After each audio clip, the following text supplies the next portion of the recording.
Thank you for joining Wars of the Roses. And this is Le Comte de St by Johan Franco, F.R.C., an article taken from Rosicrucian Digest, Volume 26, Number 1, February 1948. Le Comte de St. The Man of Mystery by Johan Franco, F.R.C., Part 1. Many other descriptions of the Comte de St. Some are so detailed and frivolous that they throw more light upon the customs of the period and the tastes of the author than upon the subject. However, they do help somewhat in defining the background against which the Count played his mysterious part.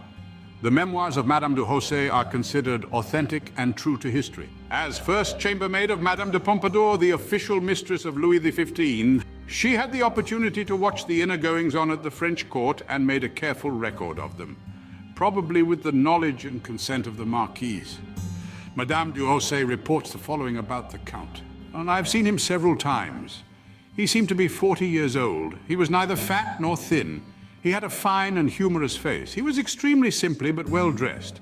On his fingers he wore magnificent diamonds, which were also decorating his snuff box and his watch. Once he appeared at one gala function of the court with shoe buckles and garters of beautiful diamonds, which was so splendid that Madame la Marquise said that she did not think that the king himself had any as beautiful as that. He went then to the antechamber to detach them and bring them in to be inspected at closer range. Monsieur de Gontaut, who compared them with other stones, claimed they were worth at least 200,000 francs. He wore that day a snuff box of immense value and cufflinks of sparkling rubies.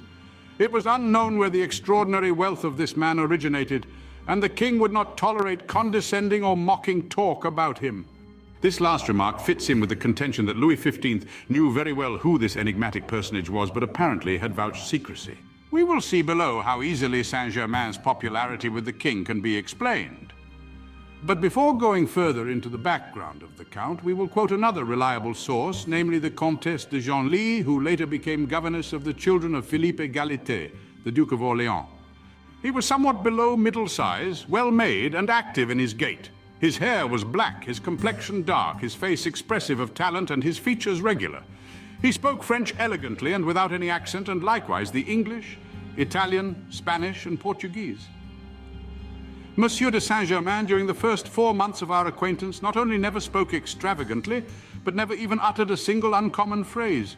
And he had something so grave and so respectable in his demeanor and appearance that my mother never durst venture to question him relative to the singularities ascribed to him.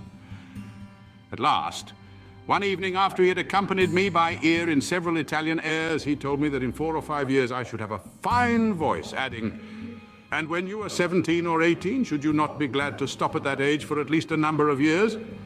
I replied that I should be charmed to do so. "Well," said he, "I promise you it shall be so."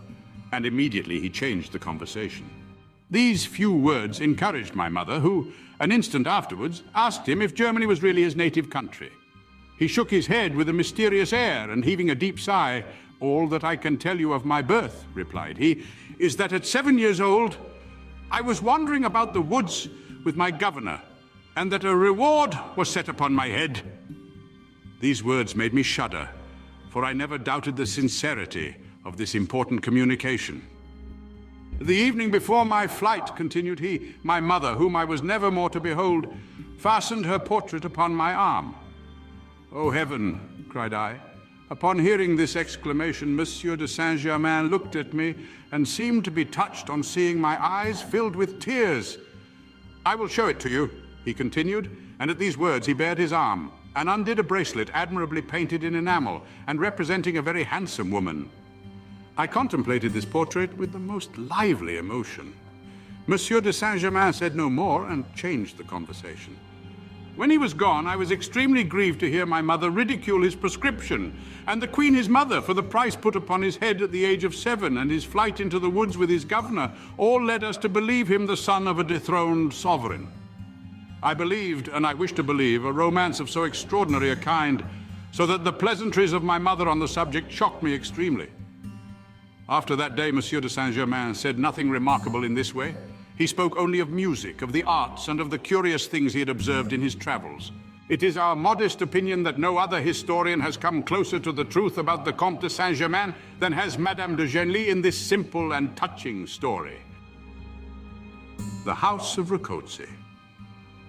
It is generally accepted that the Count was a descendant of the glorious House of Rákóczi. The last reigning prince of this house was Francis Rákóczi II, who had 3 sons, Leopold, George, Joseph, and George. The first was born May 28, 1696, and was declared deceased in 1700. The other 2 sons were separated from their parents when these were imprisoned by the Emperor of Austria in 1701. They received the titles of San Marco and della Santa Elisabetta.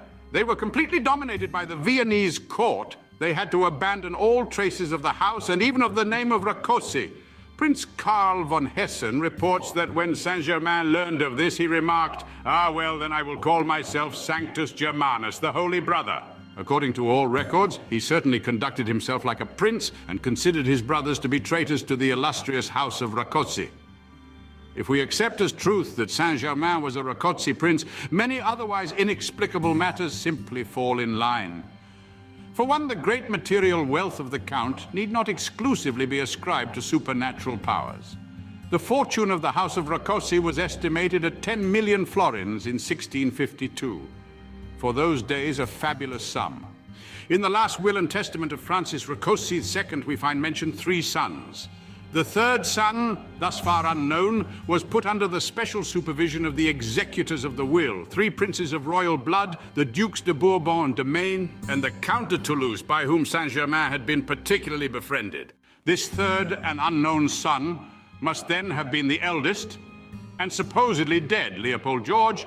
The rumor that he was not dead must have reached the Viennese court and apparently so alarmed the emperor, who saw in the heir to Francis II a powerful potential enemy, that he put a price on his head, according to the story of Madame de Genlis, which we quoted above. Now we can also understand the consideration of Louis XV of France for the Count, because if his fortune was under the direct control of the aforementioned 3 noblemen, it is more than likely that he knew the secret, and that he paid the Count all the honors and respect due to his high rank and birth. Some of the privileges the king bestowed upon the Count aroused considerable conversation and criticism among the uninitiated courtiers.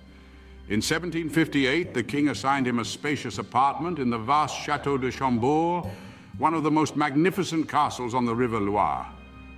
It is here that the Count set up an alchemical laboratory and spent a great deal of time, frequently with the king.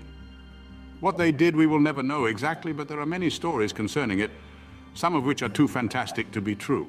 We need not hesitate to accept the pretended death of the firstborn son of Francis II, because such a thing was common practice in those days. It was simply a ruse of his father to safeguard the life of the crown prince from the persecutions of the Habsburg dynasty, which was a vital threat to all members of the Rákóczi family. A similar pretended death is claimed to have taken place in the life of Sir Francis Bacon in 1626. See The Architect of the New Age by Joel Disher, F.R.C., Rosicrucian Digest, June 1947. Further evidence to the Rákóczi theory is the Count's use of the name Tsarogi when he met the Count of Brandenburg in Schwabach in 1774. Tsarogi is an anagram of the German spelling of the name Rákóczi, namely Ragozzi. Another statement by Saint-Germain about his identity was the answer he gave to the inquisitive Princess Amalia, sister of King Frederick of Prussia. "I come from a country which has never had any foreigners as rulers." This statement is one of the arguments against the Rákóczi theory and favors the theory that the Count was the son of the widow of Charles II of Spain, Marie-Anne de Neubourg, and of the Count de Melga, known under the title of Almirante de Admiral of Castilla. It is claimed that Transylvania did not have any national sovereigns until 1571. The story of Madame de Genlis does not contradict anything in this theory and would place the birth date of the Count about 1698. The Queen died in 1740 in Guadalajara, 2 years after she was authorized to return from 32 years of exile in Bayonne, France.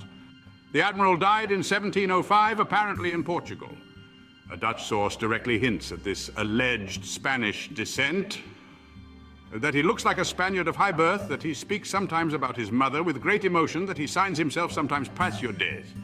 This signature is said to mean Prince d'Espagne, Prince of Spain. Thank you for watching, and please don't forget to share, like, subscribe, and comment, and if you can, please consider donating to Wars of the Roses. Links to PayPal and Patreon are in the description. Thank you so very much.